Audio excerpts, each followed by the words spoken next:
Parashat Ekev. Oui, il t'a fait souffrir et endurer la faim.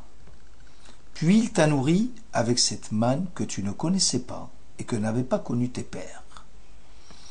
Pour te prouver que l'homme ne vit pas seulement de pain, mais qu'il peut vivre de tout ce que produit le Verbe du Seigneur.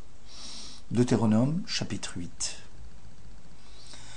Le Madrigat HaAdam souligne que le chemin le plus direct pour accéder à la perfection est celui de la Emunah Shlema, de la foi absolue en Dieu,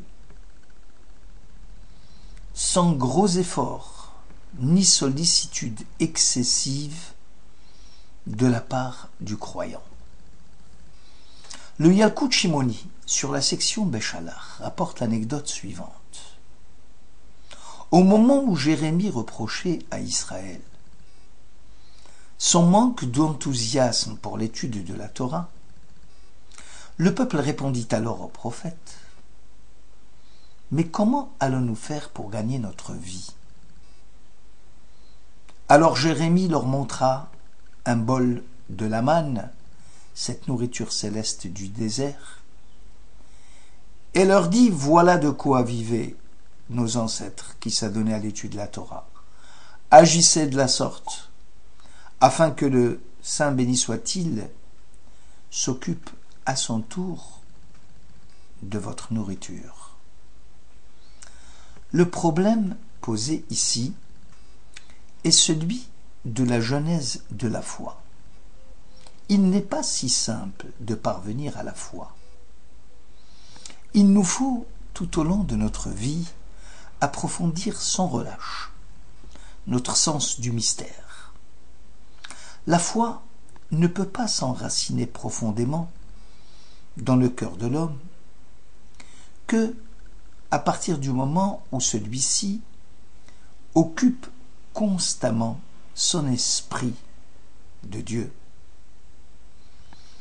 Toutefois, certaines clés restent détenues par le Saint béni soit-il. Par exemple, nos sages nous disent que la clé de la vie et de la mort, la clé de la parnassa, de gagner sa vie, et que malgré tous les efforts en vue d'augmenter ses revenus, dans nos sociétés occidentales, tous ces efforts peuvent s'avérer vains si Dieu n'est pas d'accord, puisque c'est lui qui détient la clé de la parnassa comme la clé de la vie et de la mort. La manne a été fournie sans grande sollicitude, sinon celle d'avoir la foi en Dieu. Dieu t'a fait sortir et endurer la faim. Il t'a nourri avec cette manne que tu ne connaissais pas et que n'avaient pas connu tes pères. Le Kovetz Sichot pose la question de savoir qui est appelé homme de foi. Le prophète Isaïe répond au chapitre 50. Qui parmi vous vénère l'Éternel et est attentif à la voix de son serviteur? Dût-il marcher dans les ténèbres, ne voir luire aucune lumière, qu'il se repose sur le nom du Seigneur et qu'il s'abandonne à son Dieu.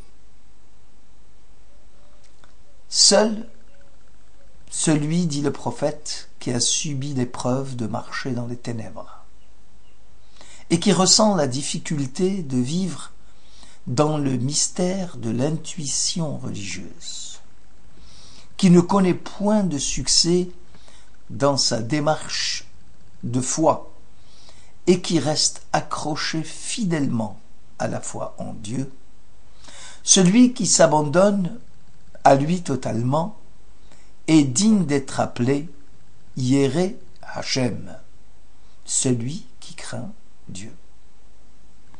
La foi dans Dieu, grand, au-delà de notre connaissance, est parsemée de doutes, de la marche dans les ténèbres.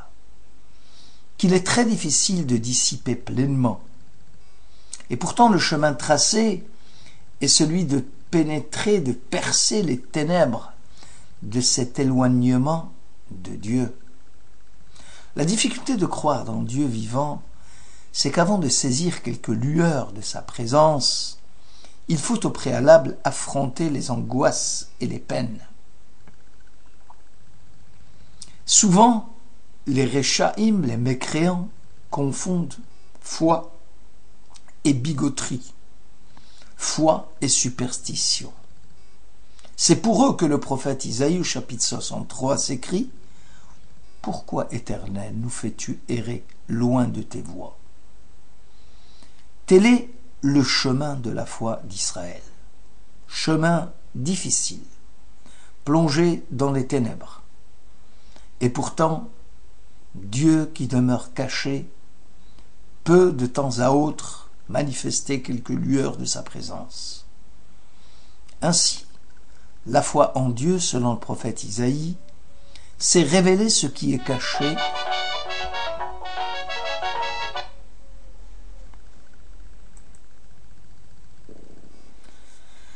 Nachmanide, le grand Ramban, dans la section Beau écrit « Le fondement de la foi consiste à éviter d'expliquer les phénomènes naturels par les lois du déterminisme et de la causalité. La foi consiste à tout attribuer à la volonté créatrice du Créateur. Pour enraciner en nos cœurs le sentiment authentique de l'intuition religieuse, Dieu nous a conduits 40 ans dans le désert, nous a donné le pain céleste, et cette aventure en proximité du divin a laissé en nous des traces, à savoir que notre mode d'existence, le mode d'existence juif, est d'un ordre surnaturel. Le peuple d'Israël ne peut jamais être traité isolément, mais seulement par rapport à Dieu. C'est ce que veut dire pour nous le terme spirituel. La référence au Dieu transcendant est évidente et émanante dans notre existence. Nous avons une existence qui est orientée d'ici-bas vers l'au-delà.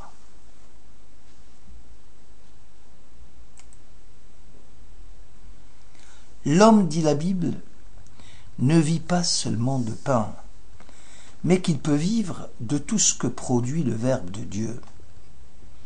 Nous croyons souvent que la providence se manifeste parfois par des miracles et des prodiges, même si notre croyance se heurte au principe de l'immutabilité des lois de la nature. Toutefois, nous étions loin d'admettre que le mystère, c'est-à-dire ce qui est incompréhensible, ce qui dépasse les possibilités de la raison, puisse se réaliser aussi dans le domaine spirituel et moral. Ainsi dirions-nous d'un tel qu'il est doué, d'un autre qu'il n'a pas les aptitudes nécessaires pour réussir. Or, si le maître du monde sait conserver une grande marche pour influencer l'évolution de la nature et de l'histoire, il en va de même dans le domaine de la spiritualité ou de la morale. Car celui qui a le pouvoir de fixer le moment et l'endroit où se produira un phénomène rarissime peut évidemment aussi bien produire ce même phénomène sans tenir compte des barrières de la causalité. L'ascension spirituelle d'un tel ou d'un tel peut se déclencher brusquement. Il y a des gens, dit le Talmud, qui peuvent acquérir le monde à venir en une heure de temps. Yesh mi shekone olamo besha'a achat. Rav Avdimi, selon le traité Batra 12, souligne qu'à la suite de la destruction du temple, la prophétie a cessé, et ce sont les sages de la Torah qui ont pris le relais.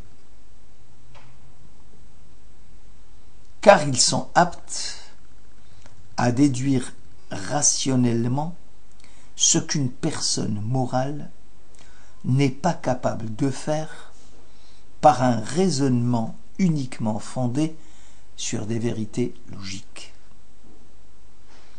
Dès lors, le problème de la foi devient global, puisqu'il inclut aussi les domaines de la spiritualité ou de l'éthique, et pas seulement les phénomènes naturels. Par conséquent, quelqu'un qui marche dans les ténèbres, qui ne réussit pas franchement dans ses études religieuses juives, qui ne voit aucune lumière, aucune progression dans sa piété, dans sa prière, doit-il se décourager pour autant? Non. Non, car le mystère de la foi en Dieu doit le conduire à s'abandonner totalement à Dieu, ce que l'on appelle la dvékout, puisque celui qui ouvre sa main, Dieu, et qui rassasie les humains, peut bien évidemment lui venir en aide et lui prodiguer l'inspiration nécessaire à son épanouissement personnel. Le moins doué peut s'avérer être une lumière en Israël, et que cela dépend évidemment de la volonté de chacun dans la démarche de la ferveur voulue par Dieu, de la crainte de Dieu et du frémissement éprouvé devant sa grandeur, du cheminement dans ses voies qui embrassent la rectitude de toutes les vertus et leur perfectionnement, de l'amour de Dieu enraciné dans l'âme et dans le cœur du croyant, et enfin du don total du cœur et de l'élan qui fait adorer Dieu en l'ayant lui seul en vue, sans autre but. Le Gaon de Vilna, dans son commentaire sur le décalogue, écrit: Dieu dit à Adam: je vous accorde tout herbage portant graine sur toute la face de la terre, et tout arbre portant les fruits qui deviendront arbres. Par le développement du germe, ils serviront à votre nourriture. Genèse 1. Cet ordre divin signifie que la végétation doit servir à nourrir les êtres créés. Il va falloir attendre un autre décret divin pour permettre au végétal de s'incorporer dans l'alimentation de l'humain et de combler non seulement ses manques en vitamines, en sels minéraux, mais aussi sa soif de spiritualité. Ainsi, le verset de la section Ekev précité complète l'ordre donné à Adam dans Genèse 1. L'homme ne vit pas seulement de pain, mais il peut vivre avec tout ce que produit le Verbe du Seigneur. Fallait-il pour cela endurer les affres de la faim? Oui.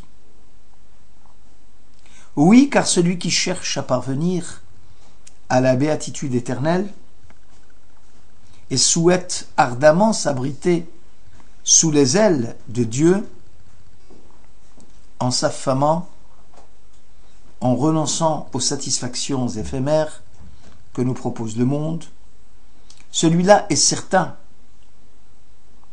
de renforcer et de développer son élévation jusqu'au niveau spirituel. Shabbat Shalom.